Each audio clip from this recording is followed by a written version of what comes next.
kalau kita masih bisa ada, saya percaya bahwa itu adalah ya rencana Tuhan belum selesai dengan hidup kita.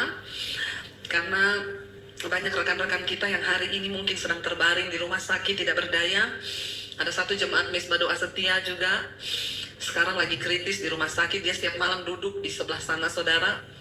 Beberapa waktu yang lalu ya dia diperiksa karena dia sering merasa sakit perut, dan tiba-tiba periksa ternyata cancer ya, dan sudah stadium akhir ya, dan sudah menjalani pengobatan ke dokter, tapi hari-hari ini sedang kritis.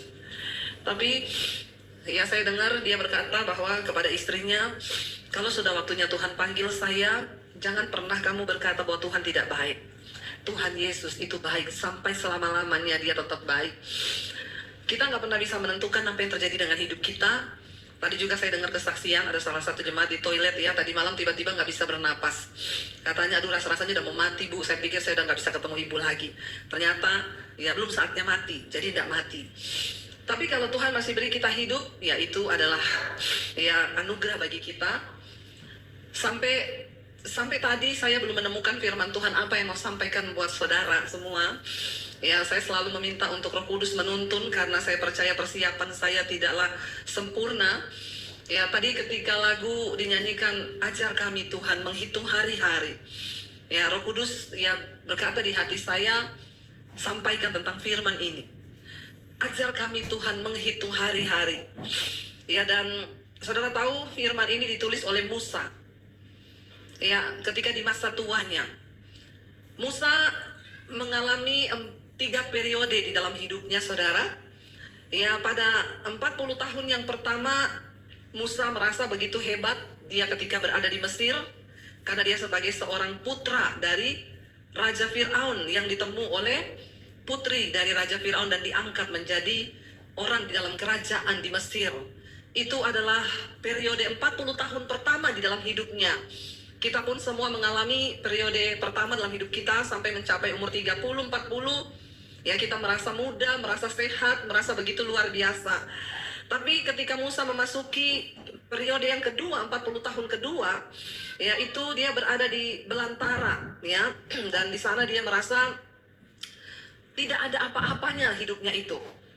Hidup manusia itu juga seperti itu. Kadang-kadang ketika kita sudah mulai meninggalkan usia 40, mulai berpikir tentang masa depan, betapa sulitnya untuk mencari kehidupan, betapa sulitnya menghadapi hidup yang ya setelah 40 tahun sudah berkeluarga. Dan Musa merasa dia tidak ada apa-apanya ternyata ketika dia mulai keluar dari zona nyamannya, memasuki 40 tahun yang kedua, periode yang kedua dalam hidupnya. Dan periode 40 tahun yang ketiga, ketika dia memimpin bangsa Israel selama 40 tahun di padang gurun, saudara. Ya, dan disitulah Musa sadar bahwa Tuhan itu segala-galanya di dalam hidupnya. Jangan tunggu masuk 40 tahun periode yang ketiga, karena belum tentu kita sampai. Musa sampai dulu. Ya, bisa mencapai 100 tahun, 120 tahun. Tapi zaman sekarang itu ya anak-anak muda aja baru umur 20 sekarang sudah banyak yang kena diabetes, banyak yang kena stroke. Kita nggak pernah tahu periode di mana di hidup kita ini, tapi yang pasti biar hari ini periode hidup kita menjadi sebuah periode di mana kita merasa bahwa kita ini butuh Tuhan. Dan Tuhan itu segala-galanya buat kita, amin saudara. Makanya kita buka bersama Mazmur 90, ayat yang ke-10 dulu. Di sana Musa berkata, saudara, Mazmur 90 ayat yang ke-10. Baca bersama 1, 2, 3. Masa hidup kami 70 tahun, dan jika kami kuat 80 tahun, dan kebanggaannya adalah kesukaran dan penderitaan, sebab berlalunya buru-buru dan kami melayang lenyap. Ya, dia berkata bahwa masa hidup kami 70 tahun. Siapa di sini yang sudah 70? Angkat tangan. Dapat sepeda loh. Ya, yang sudah 80? Wow ya. Alkitab berkata, Musa bilang masa hidup kami 70 tahun, dan jika kami kuat 80 tahun. Dan kebanggaannya apa?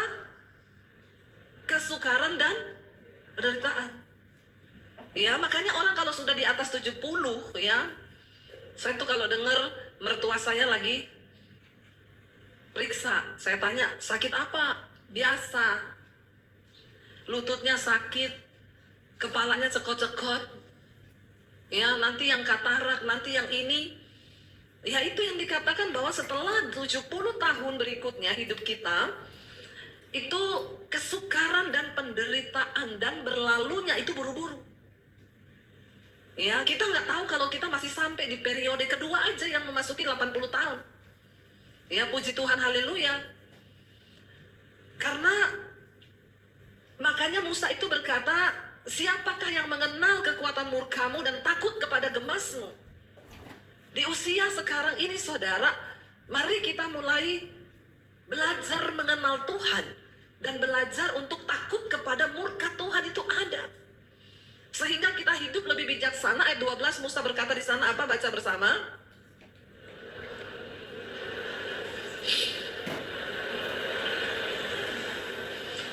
Ajarlah kami menghitung hari-hari kami ini sedemikian hingga kami ini beroleh hati yang bijaksana. Menghitung hari bukan saudara lihat kalender terus tanggal 1 gajian ini. Ya habis ini dapat THR. Ya, menghitung hari itu bukan seperti itu. Mari kita mulai mengenal hari ini periode hidup kita ada di mana saudara. Ya, jangan tunggu tua baru kita merasa kita membutuhkan Tuhan.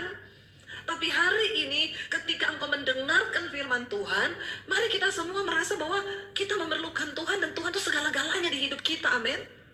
Saya tuh loh, 1 minggu yang lalu tuh saya sakit saudara. Pulang dari Australia 10 hari, nginep semalam, terbang ke Singapura, seminar 3 hari di Singapura. Ya, habis pelayaran dari Australia ke Singapura, 1 malam pulang dari Singapura, saya terbang ke Surabaya, saya khotbah di Surabaya. Setelah selesai khotbah tidur 1 malam, besok paginya langsung ke sekolah misi, saya ngajar seminggu di sana. Dan akhirnya saya tepar juga. Ya, pulang dari sekolah misi saudara, hari Sabtu malam saya demam tinggi. Badan ini rasanya nggak kuat, tapi besok pagi saya harus khotbah 3 kali. Saya bilang sama suami, kalau dibatalkan bagaimana ya? Tapi bagaimana, brosur sudah beredar, ya semuanya sudah dijalankan. Kalau saya batalin, aduh, rasanya beban mental itu susah saudara. Ya, jadi saya bilang saya harus sehat besok, bangun itu lemas sekali saudara. Saya paksakan untuk khotbah 3 kali hari itu. Tanpa istirahat, saya nggak tidur siang. Benar-benar hari Minggu malam pulang sudah saya tepar, ya saya demam lagi dan akhirnya sudah nggak keluar suara saya. Tapi saya harus khotbah di mesbah doa, karena saudara menunggu semuanya. Ya, dan ya obat saya itu cuma kunyit, jahe, serai, plus madu murni yang di depan itu. Jangan lupa pulang beli ya. Jadi itu madu produksi saya, makanya namanya The Bee. Ya tuh baru ngerti kan? Kenapa saudara? Saya tuh baca Alkitab. Alkitab bilang madu itu sangat sehat. Saya cari madu murni, nggak ketemu. Semua madu yang dijual itu tidak ada yang ditok 100% madu murni tanpa gula. Kenapa? Karena memang ada campuran gulanya, jadi nggak ada tok 100% madu murni. Itu kan diperiksa sama BPOM. Saya pelayanan di Bali, ada jemaat mesbah doa datang dari daerah Jogja di pinggiran, ketemu saya di Bali. Karena di jemaat mesbah doa. Waktu ngobrol cerita, dia bilang, Bu, saya ini peternak madu. Peternak lebah. Oh iya, dia cerita tentang lebah itu gini-gini, bahkan dulu bapaknya itu ya yang punya lebah, peternak lebah terbesar di Asia Tenggara waktu bapaknya masih hidup. Akhirnya saudara saya bilang, Bu, oh gitu ya, iya gini-gini. Nah satu saat saya lagi ke Jogja, saya tertarik mau kunjungi peternakannya. Saya lihat, oh Bu, harapan saya pergi lihat peternakannya kan berarti saya dibawa di kandang lebah ini, pasti hutan besar, lalu lebah-lebah gitu kan. Ternyata saya datang, loh Bu, ini kok enggak ada lebahnya? Ibu pasti bayangannya mau lihat peternakan lebah itu, wah gitu diternak banyak. Enggak Bu, lebah kita itu cuma di kotak ini loh, kotak-kotak ini. Terus dalam satu kotak ini ada berapa ribu lebah, ada 1 ratu. Nanti kalau lagi musim kelengkeng, kami bawa lebah-lebah ini di kebun kelengkeng. Lalu lebah-lebah ini bekerja. Terus lebahnya tahu pulang, tahu karena ada ratunya. Lebah tahu pulang, ada suami nggak tahu pulang. Kebangetan ya, lebah aja tahu pulang, dia tahu 1 ratunya itu saudara. Jadi dia nggak bakal ketukar. Lebah itu di bawah 1 kotak, 1 ratu, dia akan kembali ke kotak itu karena dia mencium itu ratunya, dia nggak pernah tukar istri. Saya heran kalau ada manusia bisa ketukar istrinya ya. Lebih pintar lebah daripada kamu ya. Oh begitu Bu, iya Bu Debbie. Ini yang lain lagi kami sebar nih ke bilang, jadi makanya ada madu hutan, ada madu kelengkeng. Oh begitu. Dia bilang, Ibu Debbie kan sering ke Mesir tuh, ke Israel sana. Itu kalau kurma mulai berbuah, Bu, kami kirim lebah ke sana pakai pesawat. Yang Ibu minum itu memang madunya dari kurma sana, tapi lebahnya lebah kita, Bu. Oh, lebahnya made in Indonesia. Jadi saya tuh tanya-tanya, saudara, Tuhan itu ajaib ya menciptakan makhluk itu loh. Makanya madu itu sehat sekali. Saya bilang, oh begitu ya Bu. Iya. Lalu anak saya bilang, ya sudah Mam, kita jualan madu murni ini aja. Ya udah, anak saya kan udah lulus kuliah. Ya udah, kamu itu yang produksi ya. Tulis the bee. Kan bee itu lebah, nggak usah tepuk tangan. Ini nggak ada hubungannya. Ya, saudara. Itu saudara, itu jemaat, itu anak Tuhan yang punya peternakan lebah. Dia wanti-wanti saya, Bu. Cuma satu yang saya minta tolong ya, jangan dicampur gula, Bu. Kita mau bikin orang sehat, bukan sakit. Saya juga tidak mau dicampur-campur gula. Iya, Bu, kasihan sekarang orang minum madu itu kena diabetes. Kenapa? Ada campuran gulanya. Jadi itu saya punya, saya minum sendiri. Sebenarnya mau saya minum sendiri. Ya, tapi saya pengen bagi-bagi juga biar saudara sehat kan. Dapatkan gratis, waktu mau ambil bayar. Jadi saudara, saya itu sakit, saya tidak ke dokter. Saya minum itu serai, jahe, kunyit, itu Tuhan sudah ciptakan gratis, tistis murah. Persi jeruk, kasih madu, ya. Dah sakitnya tidak lama-lama. Hari ini saya sudah suaranya keluar kan.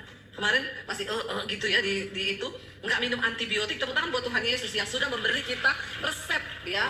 Jadi saya tuh merasa, wah Tuhan tuh dahsyat ya. Itu aja saudara, waktu saya mengalami kelemahan tubuh, ya, saya tuh bilang sama suami saya gini. Suami saya bilang, ke dokter yuk, periksa. Saya takutnya periksa, langsung dibilang opnam. Terus siapa yang siaran di mesbah doa? Ya kalau saya disuruh opnam, bagaimana ini? Nggak ada lagi yang khotbah ya. Bukannya saya mau apa ya, cuma ya Tuhan maksudnya, ya janganlah saya sakit lama-lama gitu ya. Jadi walaupun sakit malam, saya tetap berusaha syuting tuh ya di Misbah doa kalau malam, tetap ada sampai hari ini. Saudara, apa artinya menghitung hari-hari loh? Saya tuh sampai berpikir juga, Tuhan kalau saya mati sekarang, sudah cukup nggak apa yang saya perbuat untuk Tuhan? Itu loh yang dimaksud kita menghitung hari-hari, agar aku memperoleh hati yang bijaksana. Ajar kami Tuhan, hari-hari ini kita perlu memiliki hati yang terus berkata, ajar kami Tuhan. Agar kami ini menghitung hari-hari. Ya coba tayangkan lagi tadi ayatnya, daripada itu kosong mending ada ayat ya. Ajarlah kami menghitung hari-hari kami sedemikian hingga kami beroleh hati yang bijaksana. Coba hitung saudara, Tuhan kasih kita waktu hidup. Kalau malam ini kita dipanggil Tuhan, apakah kita sudah mempersembahkan sesuatu untuk Tuhan? Apa yang sudah kita perbuat dengan hidup kita? Selama kita hidup, apa yang sudah kita lakukan untuk kepentingan Tuhan? Apakah saudara sudah bersaksi buat orang lain? Saudara sudah mendoakan orang lain? Apakah saudara sudah bertobat atau masih tunggu terus? Ya, ini waktunya saudara kita semakin berlomba untuk mengejar perkenanan Tuhan. Anak-anak muda, saya mau katakan, di tengah zaman yang sulit ini, jangan kau terus menambah ilmumu saja. Tapi ayo bangun rasa takut akan Tuhan, cari Tuhan, biar hari ini aku berkata datang di kaki Tuhan dan bilang, Tuhan, ya, aku lepaskan semua hak hidupku, dan aku minta biar rencanamu terjadi di dalamku. Ya, seperti pujian tadi berkata, ya, sebab aku ini milikmu, aku di dalam hatimu. Kasih setiamu yang menghidupkan aku. Suami saya ini peka memang. Sebab aku ini milikmu, tak ku pertahankan hidupku, biar kehendakmu kerjakanlah dalamku. Amin saudara. Jangan berusaha mempertahankan hidup kita ini, ego kita. Tapi mari kita bilang, Tuhan biar kehendak-Mu kerjakan di dalam kami. Waktu Tuhan suruh mengampuni, jangan pertahankan egomu.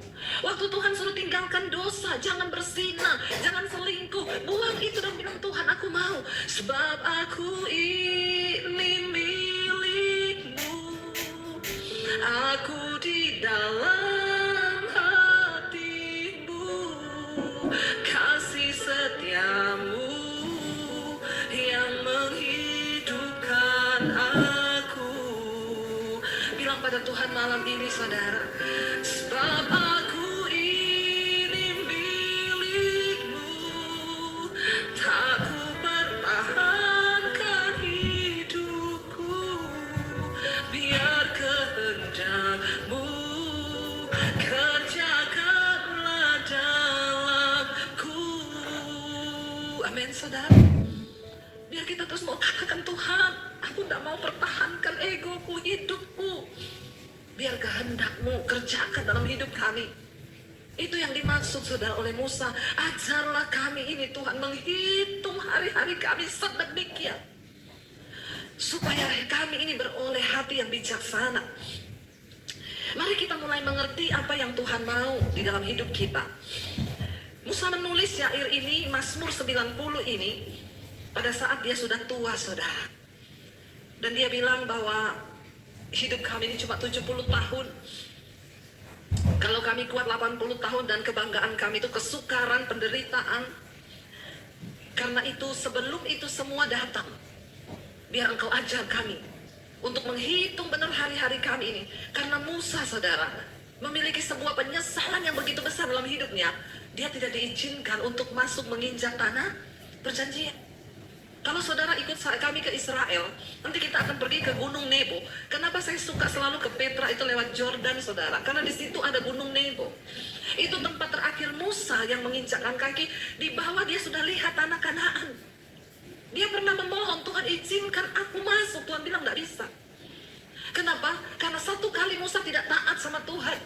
Ketika Tuhan bilang, arahkan tongkatmu ke gunung batu, itu waktu bangsa itu bersungut-sungut minta air.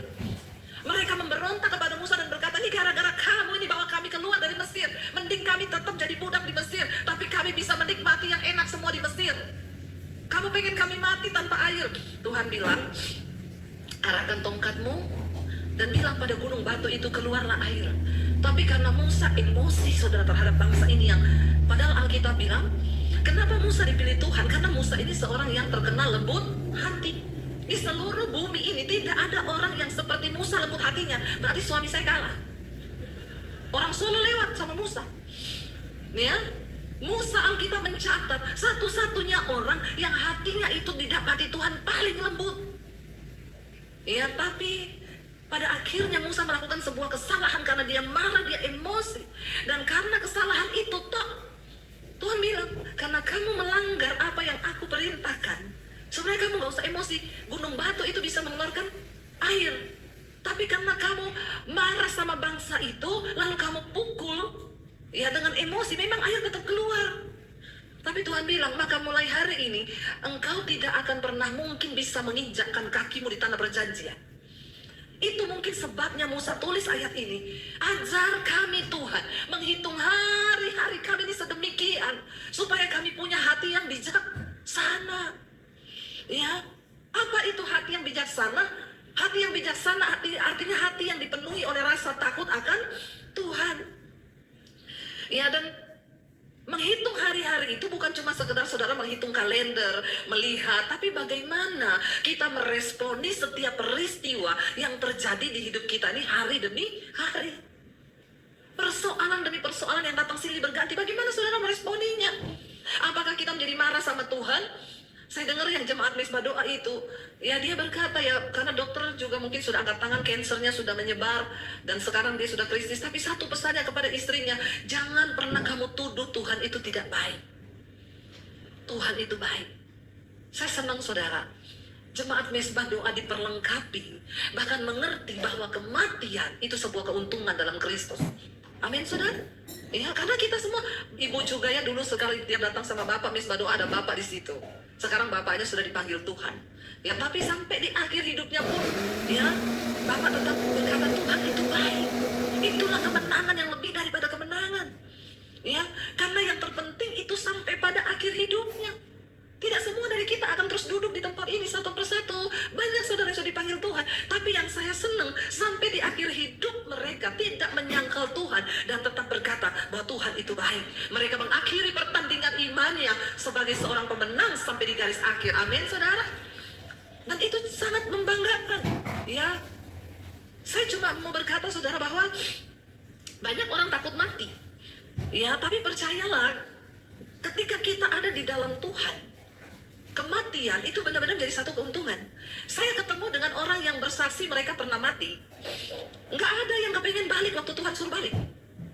Semua tuh nggak mau, Tuhan aku nggak mau pulang ke bumi, aku mau di sini. Belum waktunya, pulang kamu.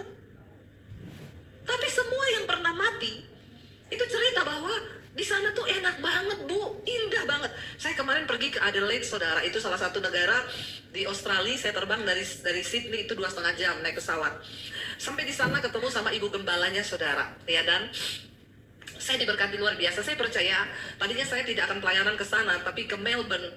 Tapi karena sesuatu dan lain hal Tuhan alihkan ke Adelaide. Ya semua bilang, "Duh Bu, itu negara sepi loh. Ibu mau ke sana mau ngapain gini." Ya udahlah, tadinya saya iya ngapain ke situ gini. Tapi saya percaya ada rencana Tuhan lah saya pergi ke situ. Saya ketemu dengan ibu gembala itu. Ternyata saya harus berbicara banyak hal di sana saudara, dan saya datang memberi banyak kekuatan juga di sana, dan yang terutama juga saya juga mendapat kekuatan. Dan saya tahu saya harus mendengar kesaksian ibu gembala itu untuk saya saksikan supaya banyak orang mendengar kesaksian itu.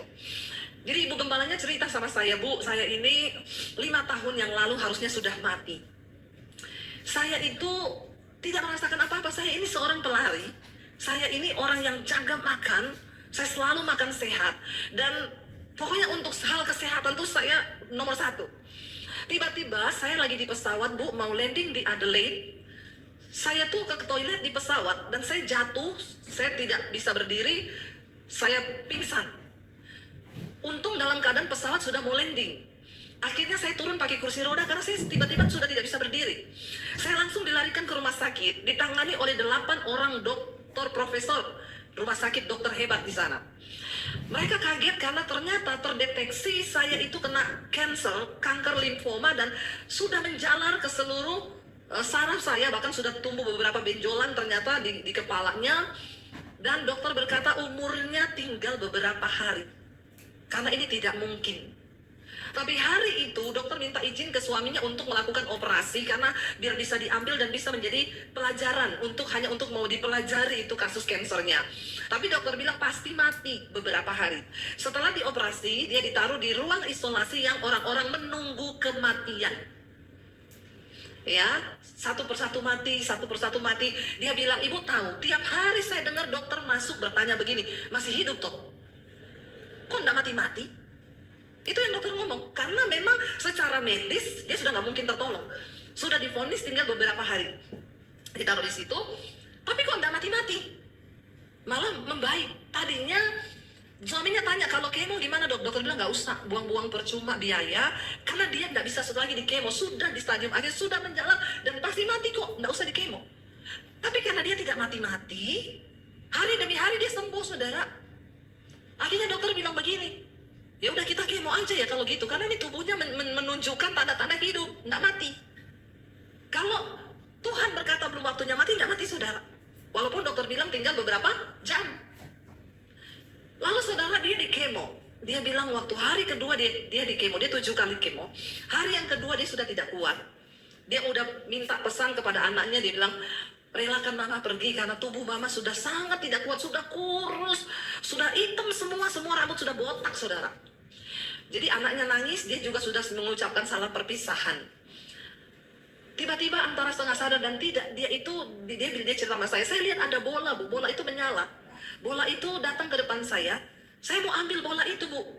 Tiba-tiba bola itu lari, saya kejar, saya ada di satu taman yang indah banget Bu, taman itu. Dan saya lihat di situ orang-orang yang sudah mati yang saya kenal. Mereka anak-anak Tuhan yang sudah mati, dan mereka tuh di situ nyanyi-nyanyi, mereka sukacita. Lalu dia bilang ketika bola itu dia sudah mau dapat, Tuhan ngomong begini, "Belum waktunya kamu ada di sini." Lalu Tuhan bicara sama dia banyak hal saudara, Tuhan sampaikan. Tapi dia bilang satu Bu, yang Tuhan suruh sampaikan untuk jemaat. Tuhan tuh bilang begini, "Persiapkan umatku, sampaikan kepada mereka bahwa aku segera datang." Dia bilang sama saya gini, "Bu, selama ini saya tuh kalau dengar orang bilang Tuhan mau datang atau pendeta ngomong atau saya baca di Alkitab itu biasa aja Bu. Tapi kali itu Bu, waktu Tuhan ngomong face to face dengan saya, ingatkan umatku bahwa aku segera datang." Itu tuh benar-benar hidup Bu. Benar-benar gitu. Saya tuh nggak bisa menggambarkan. Lalu dia bilang, Tuhan ngomong kamu sekarang pulang karena kamu belum waktunya ada di sini. Dia nangis. Dia nangis kenapa? Dia nggak mau pulang. Dia bilang itu air mata saya menetes, Bu. Saya bilang, Tuhan, aku mau di sini aja, enak banget. Dia bilang, Ibu tahu saya tidak bisa menggambarkan udaranya di sana. Itu udara itu tidak harum, Bu. Tapi kayak lega banget kita menghirup oksigen di sana. Itu benar-benar saya tidak mau pulang. Jadi udah ada yang mau mati sekarang? Orang yang sudah dibawa ke sana tidak mau pulang loh, saudara. Saya bingung orang-orang di bumi ini masih mau tahan lama-lama di sini. Yang tiap hari buka berita, korupsi 1.000 triliun. Ya korupsi ini, korupsi itu. Sekarang saya tidak mau dengar. Tadi pagi saya buka, ditemukan uang sejumlah ini di berangkas. Saya lewati, saya nggak mau lihat. Saya tutup langsung cepet-cepet HP saya. Saya tutup, suami saya bilang, Say, ini lo ketangkep. Terus saya bilang sama dia, Say, aku tidak mau mencemarkan otakku ya dengan itu berita-berita yang hari-hari ini bikin kita berita palsu mungkin, karena dengan mudahnya semua orang menyebar-nyebar berita. Ya, apalagi di Indonesia suka gorengan. Jadi semuanya ditambahin tepung lagi. Yang nggak ada masalah jadi masalah. Jadi akhirnya otak kita tercemar. Saya bilang sama suami, aku tadi sudah lihat itu, tak scroll, tak lewati, aku tak mau lihat. Kenapa sekarang kamu ngomong? Terus dia bilang, oh iya ampuni, iya Tuhan dalam nama Yesus, dalam nama itu. Terus dia juga segera bertobat. Ya, iya dalam nama Yesus, ya tidak usah lihat yang begituan ya. Tanpa kita sadari loh saudara. Hari-hari ini otak kita, hati kita tuh dirusak oleh hal-hal yang begini. Baru bangun pagi nih. Ya itu yang kita lihat, gayung lo peping. Jangan kau ikut-ikut saudara ya. Lihat apa lagi, perselingkuhan, lihat ini, lihat aduh saudara, mencemarkan. Ya, oplosan, pertamax. Ya, bukan cuma Tuhan Yesus merubah air jadi anggur. Di Indonesia mujizat besar loh. Ya, dioplos saudara. Pertamax jadi pertamax, itu mujizat. Tapi kita perlu berdoa buat bangsa ini. Ya, berdoa sungguh-sungguh buat bangsa ini. Tapi kita sebagai anak Tuhan jangan tertipu. Jangan bangun pagi energi negatif sudah mengalir di otak kita karena di berita-berita. Amin. Ya, saya sekarang pilih bangun pagi putar YouTube, setel lagu-lagu. Hanya dekat Allah saja aku tenang. Amin. Daripada otak kita diisi dengan kita ini hitung hari-harimu ini loh saudara. Ini yang dimaksud hitung hari-hari, supaya kita ini beroleh hati yang bijaksana. Lewati sehari demi sehari bersama Tuhan. Ya, jangan biarkan kita dipengaruhi oleh iblis. Nanti kita emosi sendiri, kita marah-marah. Tapi itu ibu saudara. Dan akhirnya dia bilang begini, dia bilang, Bu, saya kan sudah lemah banget waktu itu. Akhirnya saya pulang itu. Waktu saya pulang, saya lihat air mata saya itu nyata, Bu. Saya nangis ternyata karena saya tidak mau pulang. Dan saya bilang begini, Tuhan, aku ini kan sudah kau bilang pulang, aku belum mati. Berarti kan aku ini hidup. Tapi kan sekarang aku sudah mati, Tuhan. Karena nggak bisa makan, badannya kurus, semuanya udah botak. Terus dia berdoa, dia bilang, Tuhan, kalau memang aku harus makan, apa yang harus ku makan? Tapi ini jangan diikuti loh. Mungkin Tuhan bicara sama dia, ya secara pribadi buat dia ya. Dia bilang, saya dengar Bu, secara audible Tuhan bilang gini, makan daging. Para dokter nggak kasih dia makan daging. Dia bilang anaknya, tiap hari kau bawain mama steak ya. Mama mau makan steak yang 280 gram. Diiris kecil-kecil, tiap hari habis. Tiba-tiba dia sehat. Rambutnya tumbuh sampai hari ini dia hidup. Semua dokter di sana terheran-heran. Dan ini peristiwa sudah 5 tahun berlalu. Iya. Wow saudara, saya bilang ibu luar biasa ya. Oh makanya saya juga datang ke situ untuk mendengarkan kisahnya. Supaya saya juga bisa sampaikan pada saudara. Satu pesan Tuhan, aku segera datang. Ayo saudara, jangan buang waktu kita untuk hal-hal yang gak penting. Mari kita berlomba hari-hari ini. Bawa semakin banyak orang untuk mengenal Tuhan Yesus. Keluargamu, saudaramu yang belum bertobat. Nggak usah cari pendeta. Kemarin ada Bu, saya minta ibu doakan dong adik saya Bu. Ya, kita mau ketemu di mana ya Bu? Kenapa adikmu? Dia itu nggak takut Tuhan, dia itu begini-begini. Saya datang sekali mungkin berdoa buat dia. Tapi setelah saya pergi, mulai sekarang saya bilang jangan kau cari pendeta. Keluargalah orang yang terdekat. Ayo kamu layani adikmu, doakan dia tiap hari. Ajak dia untuk baca Alkitab. Ajak dia berdoa gandeng tangan. Amin saudara. Jangan harapkan orang lain, jangan harapkan pendeta. Ini waktunya, waktu kau lihat adikku belum bertobat, bawa dia dalam doa. Orang Kristen sekarang cari gampang. Ada lagi, Bu, ini adik saya nakal sekali. Saya titip di sekolah Alkitab ibu ya, pret. Kau pikir sekolah ini tempat penitipan anak-anak nakal? Ya, kalau mau saya baptis 20 menit, mau enggak? Ya, supaya bisa diubahkan. Cuma Tuhan yang bisa mengubahkan orang. Ya, ayo kita sama-sama berdoa hari-hari ini. Ajar kami menghitung hari-hari supaya kita bisa melihat, saudara, Tuhan ini jiwa loh. Itu juga maksudnya. Kau temui orang, doakan. Kau ketemu saudaramu, doakan yang belum bertobat. Apa yang kita bisa lakukan? Lakukan, saudara. Ya, hitung hari-hari kita sedemikian hingga kita beroleh hati yang bijaksana. Ya, karena firman Tuhan berkata bahwa ya, mari kita mulai menghitung hari-hari kita, karena apa? Hari-hari ini adalah jahat. Pergunakan waktu yang ada, sebab hari-hari ini adalah jahat. Kita berdoa supaya setiap detik yang kita miliki, ya jangan setiap jam, setiap hari 24 jam. Ya, 2 jam dipakai untuk nonton film porno. 2 jam lagi buat apa? Nonton TikTok. 2 jam lagi buat apa? Buat goyang TikTok. Ya, banyak sekarang orang jadi stres, saudara, sampai anak-anak, ibu-ibu, oma-oma. Ayo kita nih berdoa. Hari-hari kita itu kita pakai buat apa? Ya, 2 jam buat ke salon. 24 jam itu kita diberi 1 hari, kan buat 8 jam tidur toh? Kalau tidur mau normal, kalau tidak normal 12 jam kau tidur. Ya, terus bangun buat makan, buat kerja, udah habis waktu kita ini. Terus berapa jam yang kita pakai untuk Tuhan, berapa jam yang kita pakai untuk pelayanan, berapa waktu yang kita pakai untuk bermanfaat bagi orang lain, menjangkau jiwa, saudara. Musa berkata, Tuhan, ya, ajar kami untuk menghitung hari-hari kami ini sedemikian, supaya kami ini beroleh hati yang bijaksana, supaya kami tidak memakai hidup kami yang cuma 1 kali ini, saudara. Masa hidup kita ini cuma 1 kali, ya. Masa muda kita 1 kali, dan itu hanya seumur hidup. Hidup kita ini tidak datang kedua kali. Kita cuma hidup di 1 kali ini pada masanya kita. Karena itu mari kita berdoa. Menghitung hari juga artinya apa? Hidup damai suami istri.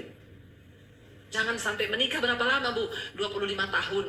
Tapi 10 tahunnya bisa ranjang. Ya, buat apa, saudara? Kalau sudah terlanjur, ayo bertobat. Ada loh orang sampai mati suami istri bisa ranjang. Katanya begini, yang penting kan kami nggak cerai. Karena Alkitab bilang bercerai itu dosa. Nah, terus lu pikir bisa ranjang nggak dosa? Itu sama. Lebih parah lagi kalau hidup dalam kepahitan. Karena berantem, cuma tidak bercerai aja. Karena kenapa? Nanti kalau bercerai keluarga marah. Karena itu melanggar firman Tuhan, jadi aib. Dan mereka bertahan hidup, tapi bisa ranjang sampai mati dua-duanya. Ngeri nggak, saudara? Itu namanya engkau tidak menghormati Tuhan. Mari kita hidup menghormati Tuhan. Dengan cara apa? Kita melakukan firman Tuhan. Kita bertobat hidup ini, saudara. Dalam keluarga, dalam rumah tangga. Hargai hari-harimu, anak-anak muda. Jangan engkau melakukan hal-hal yang tidak kudus di luar sana. Sebab Tuhan mengenal hari-harimu. Dia tahu. Ya, enggak usah pacaran dulu. Daripada pacaran membuat engkau berdosa. Orang tua kita punya waktu yang sedikit. Saya ini loh, Bu, sudah umur 70 tahun. Tapi sampai hari ini, saya tuh musuhan sama ipar saya, Bu. Nggak ngomong saya sama dia. Ada yang sama kakak saya nggak ngomong. Kenapa? Saya benci sama dia itu. Kelakuannya begini. Hitung hari-harimu. Supaya engkau memperoleh hati yang bijaksana. Untuk apa kita habiskan waktu yang ada dalam hidup kita? Karena satu saat nanti ketika kita menghadap di tahta pengadilan Kristus, kita harus memberikan pertanggungan jawab terhadap hidup kita, saudara. Karena itu, mari saya berdoa buat kita semua. Kita mau mempersembahkan hidup kita pada Tuhan. Kita akhiri ibadah kita malam ini. Tuhan, kami tahu Roh Kudus-Mu tidak berhenti sekalipun kami meninggalkan tempat ini. Tapi ibadah yang sesungguhnya adalah ketika kami keluar dari gedung ini. Hidup kami di luar sana itu ibadah kami. Bagaimana